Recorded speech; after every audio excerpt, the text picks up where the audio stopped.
soo dhawaada markale saaxiibayaal maanta casharkeena wuxuu la xiriiraa ama aan ku baranaynaa alifbeetada Greek. Alifbeetada luqadda Greek waxay ka kooban tahay 24 xaraf markii dhamaantood la isku daro waa markay tahay shaqal iyo shabana iyadoo aan la kala reebin markii la isku jamciyo gidigeed waxay ka kooban tahay 24. marka Greek markii la joogo xarafka shabanaha wuxuu yaqaanaan symphona halka kan shaqalkana u yaqaanaan phoneme marka English wax noqonaysa consonant iyo vowel waa shaqal iyo shabane inaad si waafi u fahanteen baan filayaa casharkaana waxa la xiriira macluumaad ay muhiim tahay inaad ogaataan oo ku saabsan alifbeetada Greek marka macluumaadkaas gadaal baan ku sheegaynaa laakiin marka hore casharkeena soo hormarsanayna alpha marka waa xarafkii oo capital ayaa soo small ah theta gamma delta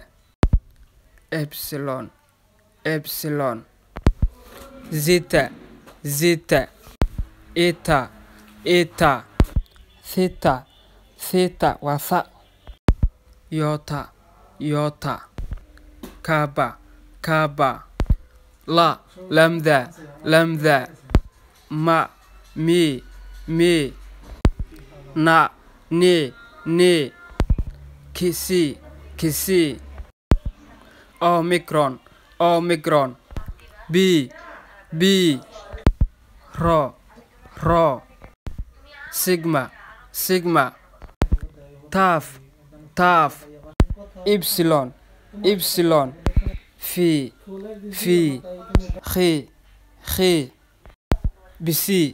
bc omega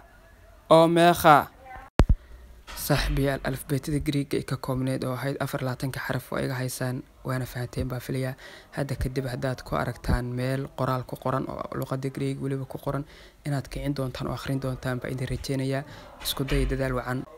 baan idin filayaa haddana waxaan guda galaynaa hadayto marka koowaad casharkan soo bilaaban waxaan idin hayaa macluumaad muhiim ah alifbeetada Greek hadaba macluumaadkaas aan guda galno saaxiibayaal luqadda Greek markii la joogo ereyga waxa arkaysaa shibana ama shaqalo israacay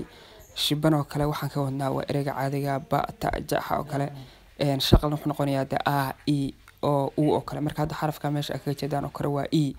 markii hadda waa israacin oo micro iyo iota israacay waa luqadda xarfaha Greek hadda aan ku soo baranay ina baratana filiya waa e bay noqonaysaa xarafkan kalena waa t iyo c oo sigma ah maxay noqonaysaa marka ja baa loo akhrinayaa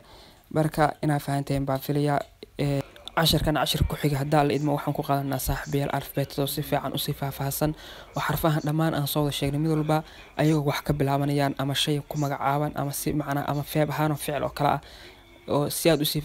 si fahantaan si macna baaxad leh marka saaxiibayaal maanta casharkan intaas ku yahay aad baa u mahadsantiin waana waa Xaaji Yuusuf waxaan idin leeyahay marna guusha ka raja dhiganina waxaana idin kaga tagay salaanta salaamka assalaamu calaykum waraxmatullaahi tacaala wa barakaatuh